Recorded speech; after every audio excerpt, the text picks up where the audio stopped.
Bismillahirrahmanirrahim. Alhamdulillah Rabbil Alamin. Wassalatu wassalamu ala ashrafil anbiya wal mursalin wa ala alihi wa sahbihi ajma'in. Allahumma lakal hamdu syukra wa lakal mannu fadla wa nastaghfiruka ya hayyu ya qayyum.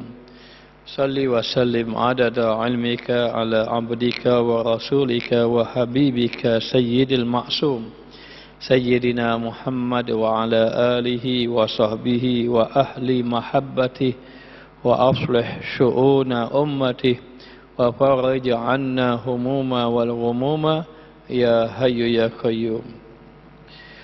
Rabbi shrah li sadri wa yassir li amri wa halul 'uqdatam min lisani yafqahu qawli.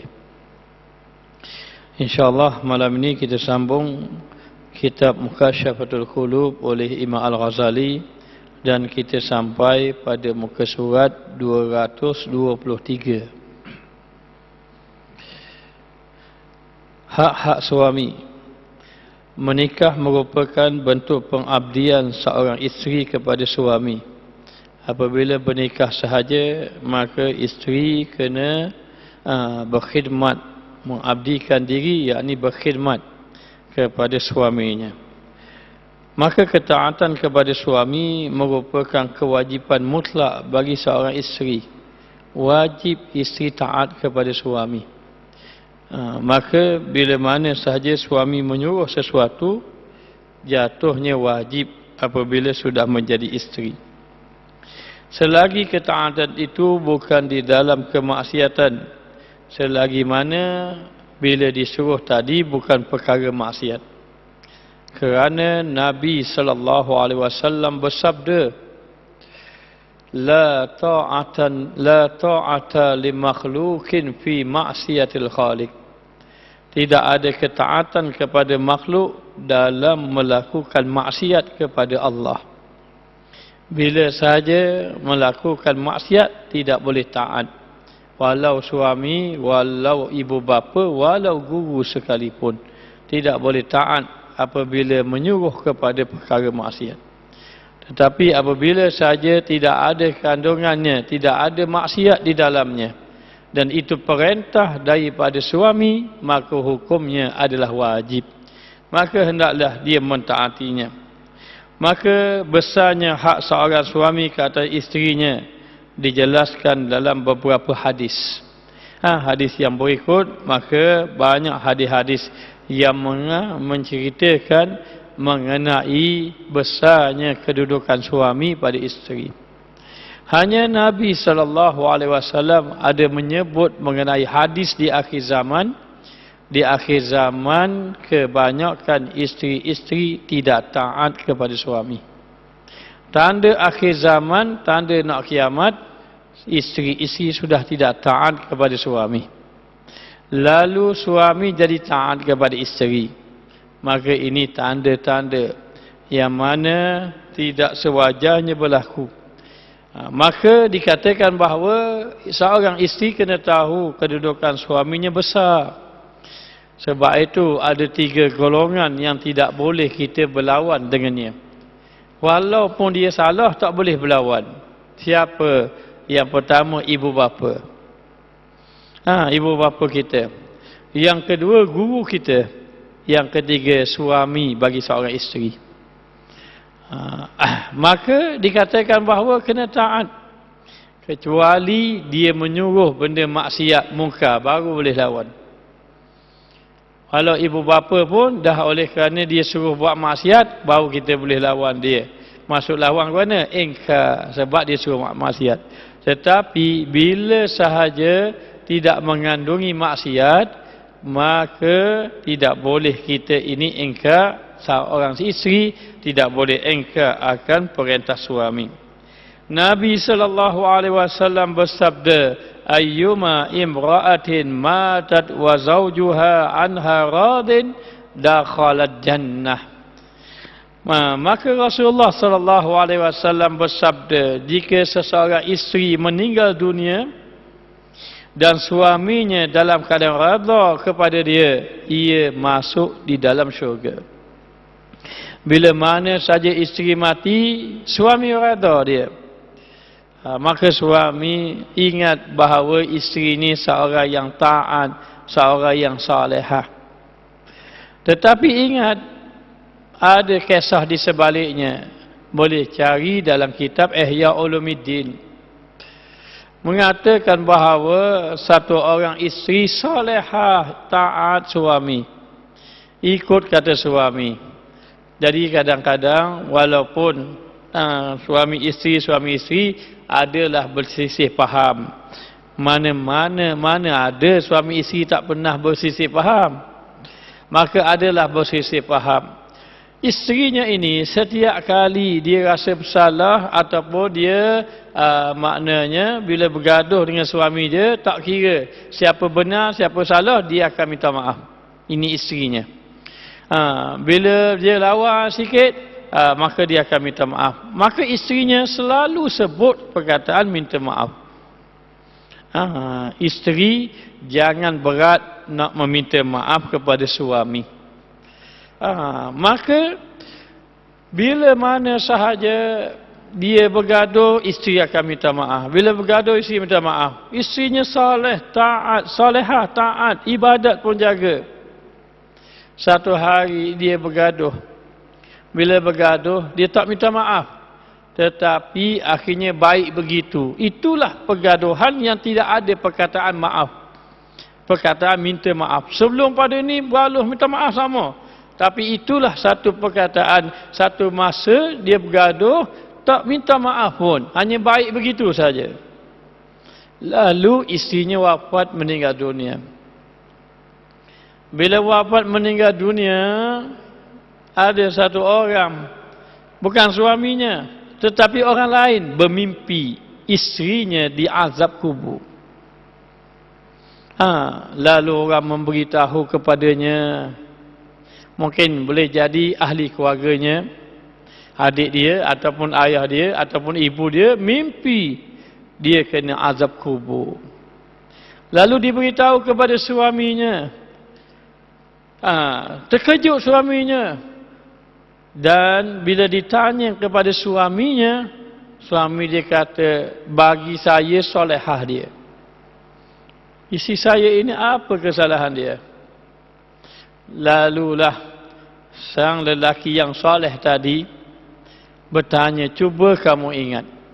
Akhirnya dia teringat. Dia kata, ada sekali isteri saya ini dia tidak minta maaf pada saya. Sebelum pada ini salah minta maaf, sebelum pada ini salah minta maaf. Tapi satu kali itu dia tak minta maaf dengan saya. Dan saya baik begitu. Apakah sudah tak minta maaf? Kata lelaki yang soleh itu, boleh jadi itu dosanya. Maka katanya, kalau begitu engkau maafkanlah dia. Dia pun berkata, kalaulah disebabkan ini isterinya kena azab, saya maafkan kesalahan dia. Selang beberapa lama, orang yang sama bermimpi sang isteri tadi selamat daripada azab. Lalu dalam mimpi itu bertanya, apakah yang menyebabkan engkau diselamatkan azab? Dia berkata, kerana satu kesalahan saja dengan suami. Satu kesalahan saja, bukan banyak, bukan cakap suara tinggi. Hari ini isteri cakap suara tinggi pada suami. Isteri ini tak pernah suara tinggi pada suami, tak pernah lawan suami, jauh sekali nak mencela suami, jauh. Hanya itu sahaja, dia balas, dia tak minta maaf. Itu sahaja. Lalulah, sebab apa kamu diselamatkan daripada azab? Kerana suamiku telah memaafkan aku di atas satu kesalahan. Itu sahaja. Maka demikianlah, sang isteri, kedudukan dia ini maknanya dia kena betul-betul menyerahkan dirinya, berkhidmat kepada suami. Lalulah gembiralah hati suaminya bila diberitahu bahawa isterinya selamat daripada azab kubur. Sebab itu di zaman Nabi dulu, bila mana satu orang wanita dia bertanya Rasulullah, apa hak seorang isteri? Rasulullah cerita begini, kalau begitu aku tidak berani berkahwin. Kalau begitu aku tidak mahu berkahwin kerana takut tidak dapat menyempurnakan hak suami. Hak suami. Maka dikatakan bahawa ayyuma imra'atin matat wa zawjuha anha radin dakhalatil jannah. Mana-mana wanita yang mati, suaminya itu merasa redha dengan dia, yakni dia suaminya maafkan segala kesalahan dia, dakhalat jannah, maka masuklah ia di dalam syurga. Maka isteri kena taat suami. Bila suami kata begini, kena ikut. Selagi mana tidak ada maksiat. Bila suami kata awak ini kena ikut saya pergi masjid, wajib ikut pergi masjid. Kerana pergi masjid ada maksiat, tidak ada maksiat. Jangan pula dia kata, oh saya sibuk lah, saya tak pergi begini. Tiba-tiba kawan dia ajak, molek-molek ada dia pergi ke lain. Bila mana suami menyuruh benda yang baik, taat. Di zaman Imam Ahmad Ibn Hanbal, suami ini berniaga. Setiap kali sahaja, maknanya setiap kali sahaja sampai barang pergi bawa isterinya. Dia bawa isterinya. Dan isterinya tidak pernah bantah pun. Lalulah sampai satu tempat, pindah. Bila pindah, baru duduk 2-3 hari. Suami dia kata kita pindah kat lain pula. Pindah kat lain. Lalu katanya sang suamimu tak rasa letih ke? Dia kata, aku kan isterimu, apa saja yang memperintah aku ikut belaka. Selagi mana tidak membawa kepada kemaksiatan. Maka dikatakan lagi, dikisahkan. Seorang pemuda ini masyhur kisah ini.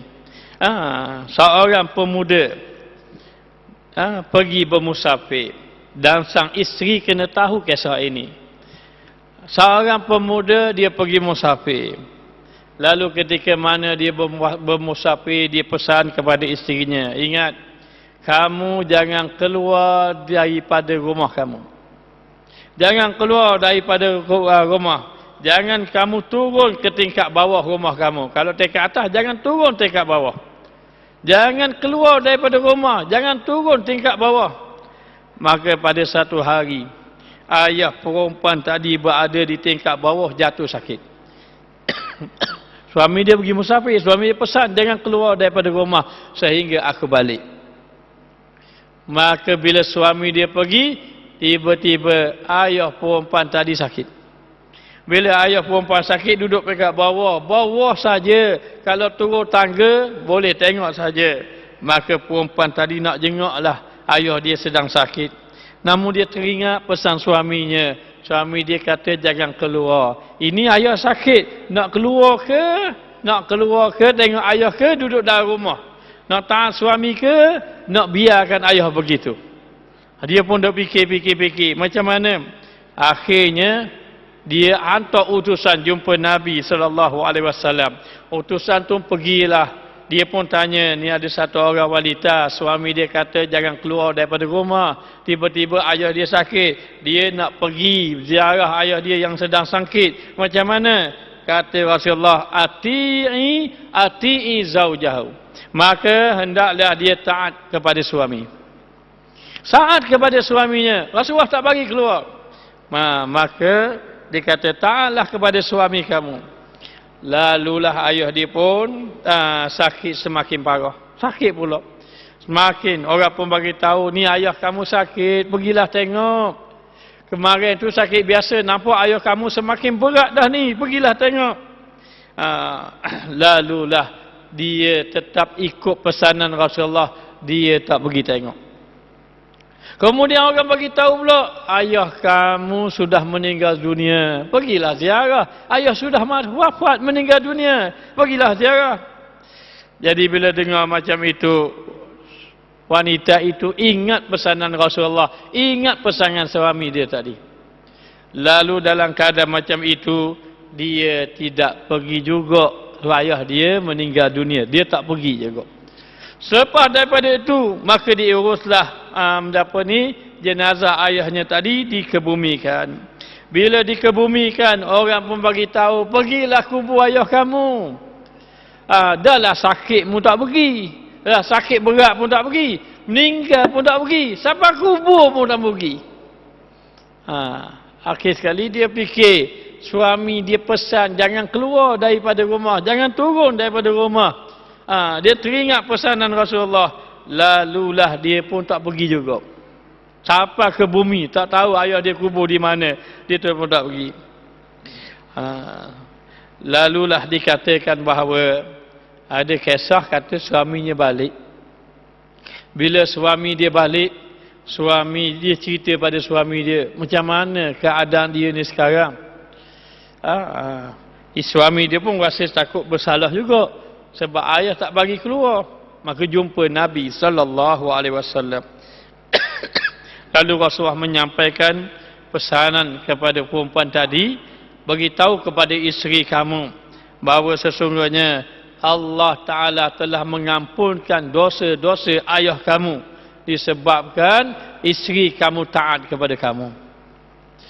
Ayah dia ini diampunkan dosa oleh Allah sebab anak dia itu taat kepada suami. Sebab itu kita kena faham, bila anak kita ini sudah berkahwin dengan orang lain, anak kita perempuan kahwin, maka anak kita kena taat pada suami dia lebih daripada kita walaupun kita ayah. Dah dia taat pada suami, kita dapat pahala di sisi Allah Subhanahu wa taala. Maka kalau berlaku dalam masyarakat kita, anak apa ni ayah sakit tak pergi. Anak apa ni sampai ayah ke bumi dah tak pergi juga. Dia ikut ke suami dia tu. Inilah ayat dia. Dia ikut ke suami dia. Sebenarnya mana-mana wanita yang taat pada suami, hatta ayah dia sakit, hatta ayah dia meninggal, dia taat kepada suami, ayah dia dapat pahala. Dia tertulis wanita yang salihah kerana taat kepada suami. Ketika mana orang bertanya kepada Rasulullah sallallahu alaihi wasallam, bagaimanakah wanita yang salihah? Idza amartaha ata'atka, apabila kamu suruh dia, dia taat pada kamu, tidak banyak bercakap. Bapa begini, tidak. Suruh taat. Maka nak cari hari ini wanita yang salihah amat sukar dicari. Amat susah nak cari. Kecuali orang-orang yang dipilih oleh Allah Subhanahu wa taala. Lalu Nabi sallallahu alaihi wasallam mengatakan bahawa neraka telah diperlihatkan kepada aku dan aku melihatnya, lalu nampaklah kebanyakan penghuninya adalah kaum wanita. Ketika mana Nabi Isra Mi'raj, lalulah Nabi ini melihat penghuni neraka kebanyakannya adalah kaum wanita. Lalulah sahabat pun bertanya kepada Nabi SAW, apa sebabnya ya Rasulullah kaum wanita lebih ramai daripada kaum lelaki? Lalu Rasulullah menjawab, kerana kaum wanita banyak mencela suami. Suami dia kata, astagfirullah. Suami dia kata, sepatutnya suami tidak boleh dicela. Apatah lagi dia cerita pada orang lain. Kalau dia dua orang, dia isteri suami, dia tak boleh cela suami dia. Tak boleh kata pada suami, tak boleh hina, tak boleh cela. Satu kali dia cela saja suami, terpadam nama dia untuk masuk syurga. Jangan main-main. Maka duduk dua orang dia cela. Itu dia dua orang, dia dengan suami dia saja dia cela pun tak boleh. Apatah lagi dia cerita ke orang, Allah suami saya ni berat sungguh dia. Ambil tahu. Dia cerita, suami saya begini. Mana adab seorang wanita, mana adab seorang isteri. Sepatutnya isteri tidak boleh mencela suami. Tidak boleh mencela suami. Lalu kenapa sahabat bertanya, ketika mana engkau melihat di dalam syurga kaum wanita ini kena ramai, kenapa? Maka dijawabnya, kerana mereka yang pertama banyak mencela suami, yang kedua mereka yakni kaum wanita telah melupakan jasa baik suami. Di dalam kitab Muhimmah menyatakan bahawa mana-mana wanita, yakni isteri, mana-mana isteri yang mengatakan sepanjang saya duduk denganmu tak ada kebaikan pun buat kat aku, tak ada benda pun memberi kat aku, terbatal segala amal ibadat dia. Mana-mana wanita apabila dia melupai jasa suami dia, dia lupa yang selama ni suami dia lah beri makan ke dia. Maknanya dia lupa selama ini suami dia beri kebaikan, mustahil tak ada kebaikan langsung. Tiba-tiba dia kata, saya duduk dengan dia, saya duduk dengan awak, tak ada benda pun awak beri ke saya. Terbatal segala amal ibadat dia. Terbatal segala amal ibadat dia. Kerana apa? Kerana dia telah melupai jasa baik suami dia. Maka ini kata Rasulullah mengatakan bahawa yaksiruna la'na wa yukaffiruna al-ashir. Mereka itu banyak melaknat suami dan mereka itu kufur kepada suami dia, yakni engkar kepada suami, yakni lupa jasa baik suami. Maka wanita ini sebenarnya dia mudah masuk syurga. Dibandingkan lelaki, wanita mudah masuk syurga. Kerana Nabi SAW bersabda, "Iza sallat al-mar'atu khamsaha wa shamat syahraha wa hafizat farjaha wa ata'at zawjaha wa dakhalat jannata rabbaha." Apabila saja iza sallal mar'atu khamsa, apabila dia semayang 5 waktu, wa shamat syahraha, dia puasa 1 bulan Ramadan, wa hafiza farjaha, dia jaga kemaluannya, yakni kehormatan dia, wa ata'a zaujaha, dia taat suaminya, dakhala jannatu rabbiha, dia akan masuk syurga Allah Subhanahu wa taala. Ada ayat berjihad ini? Tidak ada. Ada ayat suruh keluar infak harta banyak-banyak pada jalan Allah? Tidak ada. Jadi itu macam mana? Dia jaga dirinya, sembahyang, puasa, dia jaga muruah dia, kehormatan diri dia, dia taat suami. Kerana apa? Kerana wanita, ketinggian ibadat dia paling tinggi di sisi Allah, taat suami. Allah tak heran mu puasa banyak. Allah tak heran membaca Quran banyak. Kalau kamu tidak taat kepada suami, Allah tidak pandang amal ibadat wanita, isteri yang tidak taat pada suami. Maka ketinggian ibadat seorang isteri adalah taat kepada suami. Ketinggian ibadat orang kaya adalah infak fisabilillah. Kalau orang kaya itu banyak puasa, banyak sembahyang, infak dia payah, Allah tak pandang juga. Ketinggian ibadat orang ada harta, infak. Ketinggian isteri adalah taat kepada suami.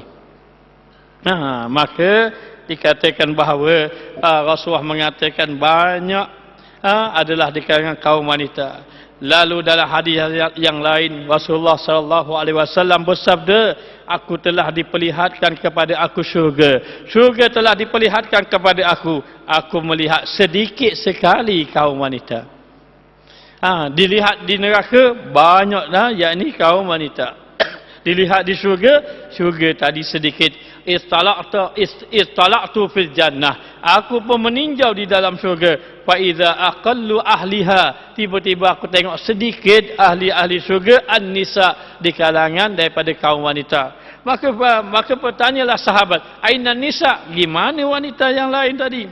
Maka katanya mereka telah disibukkan oleh perhiasan dan juga pakaian.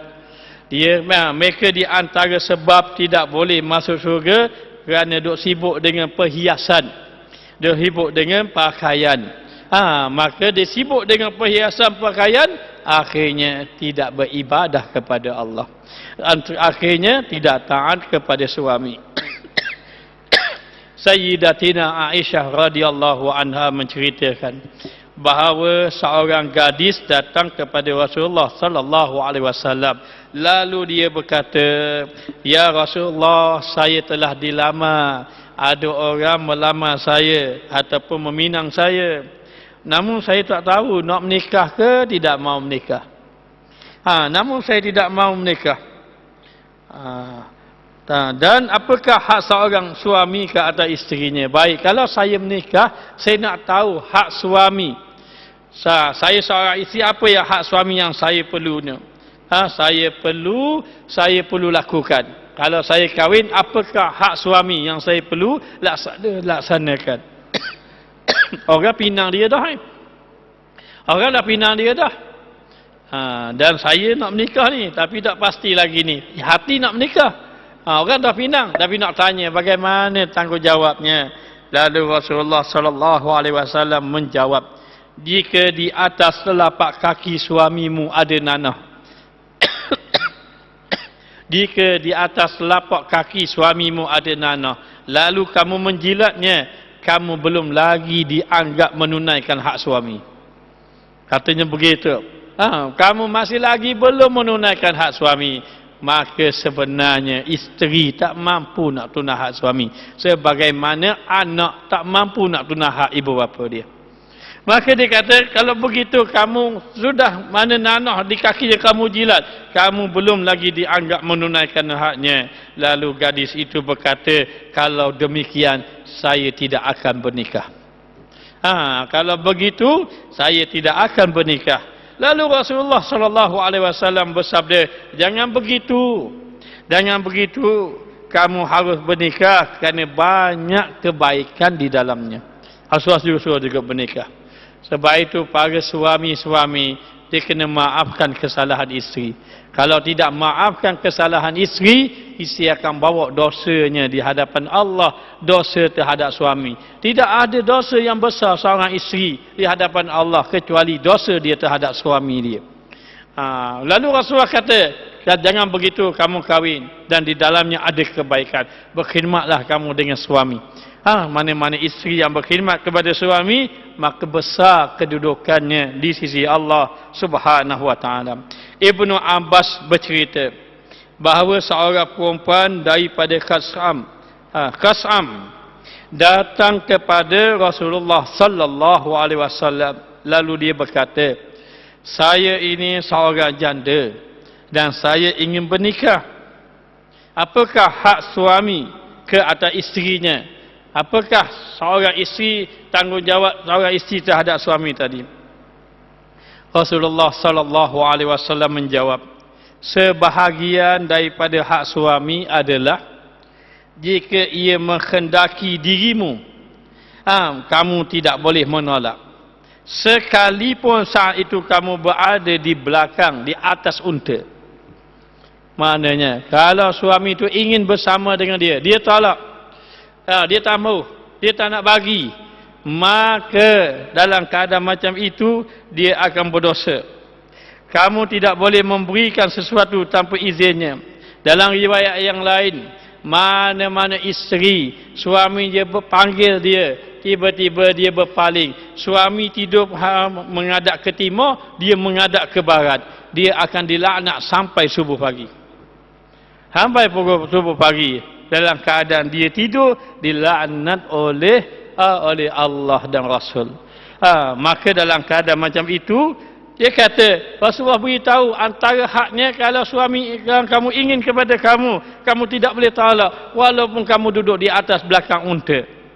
Kamu tidak boleh memberikan sesuatu tanpa izinnya. Yang kedua, kalau kamu nak beri apa-apa, kamu tak boleh beri kecuali dengan izin dia. Izin dia. Apatah lagi orang dahulu isteri tidak bekerja, suami je bekerja. Jadi hak dalam rumah tu hak suami, dia tak boleh beri saja suka-suka saja. Mari adik dia bagi ambil kamu.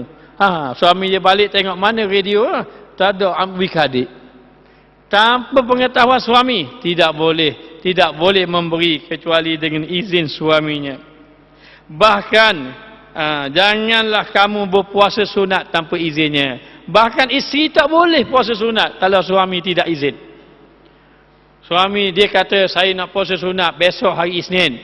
Suami kata, tak payahlah. Awak kalau puasa, awak tak masak ke saya? Kalau awak masak ke, masakan awak pun jadi tak sedap. Kalau awak puasa, jadi saya makan seorang. Jadi saya puasa lah. Maka tak boleh puasa. Kalau dia kata saya nak beribadat, dia puasa juga, maka haram berpuasa kerana dia tidak taat kepada suami. Begitu kedudukannya. Kalau kamu tetap mengerjakannya, Baik, kamu puasa juga. Sebab kamu fikir, ini ibadat ini. Maknanya, suami tak apa makan kedai, tak apa lah ni. Maknanya, suami tak apa. Ini ibadat, kita nak puasa, nak cari pahala. Maka kata Rasulullah, merasa lapar kamu, rasa dahaga kamu tidak diterima oleh Allah Subhanahu Wa Taala. Dan jika kamu pergi daripada rumah kamu tanpa izin suami, keluar daripada rumah, balah macam mana pun, siapa salah, siapa tak salah, isteri tak boleh keluar daripada rumah. Tidak boleh keluar daripada rumah. Bila saja dia keluar daripada rumah tanpa izin suami, malaikat akan melaknatnya sampai kembali ke rumah ataupun sampai dia bertaubat kepada Allah. Dia lari 3 hari lagi, 3 hari ibadat tidak diterima. 3 hari. Itu pendapat dia mengatakan, atau maknanya syak rawi tadi, boleh sama ada dia ini tidak diterima selagi mana dia tak balik, ataupun dia tidak diterima selagi mana dia tidak bertaubat kepada Allah sebab dia keluar daripada rumah tanpa izin suami. Tanpa izin suami. Isteri-isteri dia kena taat suami daripada taat kawan dia. Kawan dia kata, marilah ikut saya jalan. Tak apa. Kita keluar dulu kat Rika bawah. Sah keluar jalan dah. Baru atas WhatsApp. Bang, tak ada rumah ni. Bertuah punya isteri. Tak ada rumah ni, kata. Keluar. Maka berdosa keluar tanpa izin suami. Maka ketika mana dia keluar tanpa izin suami, dia dalam laknat Allah Subhanahu Wa Taala. Wal-iyazubillah. Maka begitu kedudukan seorang suami, begitu tanggungjawab seorang isteri terhadap suami. Lalu Rasulullah sallallahu alaihi wasallam bersabda, seandainya aku memerintahkan seseorang untuk sujud kepada manusia, aku pasti akan memerintahkan seorang isteri untuk sujud kepada suami, kerana besarnya hak suami atas isterinya. Katanya Rasulullah sallallahu alaihi wasallam, kalau aku nak suruh sujud, aku akan suruh manusia. Kalau manusia tu boleh sujud kepada manusia yang lain, aku akan suruh isteri sujud pada suami. Antara kisahnya, satu orang Badui. Orang Arab Badui, dia berjalan bawa unta. Dia erat unta, tengah-tengah erat unta jumpa Nabi SAW. Bila jumpa Nabi, unta yang dia erat tu terus duduk, tengok Rasulullah terus duduk, dan unta tu menjatuhkan kepalanya sampai ke tanah, kedudukannya seperti sujud. Lalu kata tuan unta, ya Rasulullah, ini unta tidak ada akal, dia sujud kepadamu. Maka izinkanlah aku sujud padamu, ya Rasulullah. Sebab dia tengok unta dia sujud, jadi dia rasa malu. Unta tak ada akal pun sujud pada Rasulullah. Izinkan aku sujud padamu, ya Rasulullah. Rasulullah mengatakan, manusia tidak dibenarkan sujud kepada manusia yang lain. Kalaulah seorang manusia itu dibenarkan sujud kepada orang lain, aku akan suruh isteri-isteri sujud kepada suami. Kenapa? Kerana kedudukan suami itu besar. Walaupun tidak dibenarkan sujud kepada suami, tetapi hadis ini juga menerangkan kedudukan suami tetap besar di sisi Allah Subhanahu Wa Taala daripada isterinya tadi.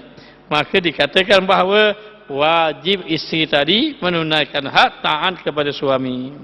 Baginda juga pernah bersabda, waktu terdekat bagi seorang perempuan kepada Tuhannya, masa bila dia ini mendapat keredaan Allah, ataupun masa bila ibadat dia afdal di sisi Allah Ta'ala, yakni di saat dia berada di rumah. Di saat dia berada di rumah, lalulah dia sembahyang di halaman rumahnya lebih baik daripada solatnya di masjid. Lebih baik pada solatnya di masjid. Dan solatnya di dalam rumah itu lebih baik daripada solatnya di halaman rumah. Solatnya di dalam bilik lebih baik solatnya di halaman rumah. Daripada masjid di rumah, bagus rumah. Dalam rumah, dalam bilik, bagus di dalam bilik. Maknanya, bagaimana dengan keadaan sekarang? Bagaimana keadaan sekarang? baik di zaman Nabi sallallahu alaihi wasallam, para suami itu mengambil ilmu dengan Nabi. Lalu apabila sahaja suami mendapat ilmu, maka suami itu mengajar akan isteri-isterinya. Apabila isteri sudah mendapat ilmu, maka isteri tidak digalakkan lagi sembahyang di masjid. Kerana apa? Kerana untuk menjaga kaum wanita, kaum isteri tadi. Namun untuk wanita pergi ke masjid tidak menjadi masalah selagi mana dia dapat menjaga dirinya daripada fitnah. Selagi mana tidak dapat menjaga dirinya daripada fitnah, seperti tidak memakai wangi-wangian yang boleh menarik perhatian kaum lelaki. Seperti tidak ada pergaulan percampuran antara lelaki dengan perempuan. Seperti tidak ada suara-suara yang kuat sehingga tertarik lelaki mendengarnya. Selagi mana tidak menimbulkan fitnah, maka tidak salah wanita itu pergi ke masjid untuk mengambil ilmu. Maka dikatakan bahawa namun seandainya para suami sudah mengajar dan dia mendapat ilmu, boleh beramal, dan lebih selamat dia duduk di rumah tanpa dia ini maknanya jauh daripada perkara yang dilarang oleh Allah, tidak mengapa duduk di rumah. Tapi kalau duduk di rumah, duduk tengok drama, duduk di rumah, lepas tu duduk Quran pun tak baca, ilmu pun tak dapat, duduk saja-saja, afdal pergi ke masjid lah untuk mendapat ilmu, dengan syarat jaga jangan timbul fitnah. Maka dikatakan lagi, oleh kerana itu Rasulullah sallallahu alaihi wasallam bersabda bahawa perempuan itu aurat, yakni tidak boleh dilihat. Jika ia keluar rumah, syaitan akan menghiasinya. Syaitan akan hias. Lalu baginda juga berkata bahawa seorang perempuan itu mempunyai 10 aurat. Jika ia menikah, suaminya menutup satu aurat. Jika dia meninggal dunia, kubur menutup seluruh auratnya. Wallahu alam. Saya tidak sempat semok apa yang dimasukkan pada wanita itu ada 10 aurat. Maka hanya beritahu bahawa kaum wanita itu kena menutupi. Lalu salah seorang isteri Nabi namanya Siti Aisyah radhiyallahu anha. Jadi bila mana Siti Aisyah dia tiba-tiba satu hari ada tengok kaum lelaki ni ada jenazah. Jadi bila jenazah, kalau orang pergi semayang di Mekah, bila ada jenazah, orang letak atas usung gitu, akan nampak jenazah tadi. Maknanya jenazah yang sudah dikafan. Lalu Siti Aisyah pun bertanya, nanti kalau mati ini begitu ke keadaannya? Ya, begitulah keadaannya. Maka Siti Aisyah rasa malu. Kalau begitu nampaklah auratnya. Begitu, sedangkan itu sudah tertutup. Tapi Aisyah kata kalau begitu nampaklah aurat aku nanti kalau mati begitu diletakkan. Maka Siti Aisyah pun merasa bimbang, malu nanti bagaimana auratnya dilihat nanti. Lalulah semenjak daripada itu lalu dikatakan bahawa apabila Siti Aisyah wafat, maka diletakkan keranda diletakkan di dalamnya sehingga tidak dilihat akan aurat dia. Begitu maknanya. Dan Siti Aisyah radhiyallahu anha seorang wanita yang sangat pemalu. Maka ketika mana wafatnya Nabi sallallahu alaihi wasallam, maka jenazah Rasulullah yang mulia ini duduk di dalam rumahnya, dalam biliknya. Maka oleh kerana ini suaminya, jadi di dalam rumahnya, maka tak apalah kalau dia tak pakai tudung, sebab ini suaminya, walaupun suaminya sudah wafat. Kemudian wafat Sayyidina Abu Bakar As-Siddiq radhiyallahu anhu. Sayyidina Abu Bakar As-Siddiq itu ayahnya. Maka bila wafat saja Sayyidina Abu Bakar As-Siddiq, duduk di sebelah makam Nabi SAW. Ini ayah dia. Walaupun ayah dia sudah wafat, maka kalau dia membuka rambutnya, nampak rambut, tak apalah. Yang ini suaminya, yang ini adalah ayahnya. Maknanya Kemudian selang berapa lama pula, tiba-tiba Sayyidina Umar Al-Khattab wafat. Ketika mana Sayyidina Umar nak wafat ini, Sayyidina Umar beritahu pada anak dia, cuba kamu pergi tanya kepada maknanya kepada Siti Aisyah, boleh tak maknanya kalau jenazah aku ni dikebumi berhampiran dengan Rasulullah. Lalu Aisyah kata, aku simpang kat aku, tapi Sayyidina Umar minta, tak apalah. Dia pun bagi pada Sayyidina Umar. Maka semenjak itu, Sayyidina Umar ni sudah wafat, Siti Aisyah tak pernah membuka auratnya. Walaupun di dalam rumahnya, orang tanya, kan dia sudah wafat, walaupun wafat tetap menjaga aurat. Ini dia Siti Aisyah radhiyallahu anha. Wallahu alam, kita sambung akan datang. Rabbana zalamna anfusana wa illam taghfir lana wa tarhamna lanakunanna minal khasirin. Wa sallallahu ala sayyidina Muhammad wa ala alihi wa sahbihi wa sallam. Walhamdulillahirabbil alamin.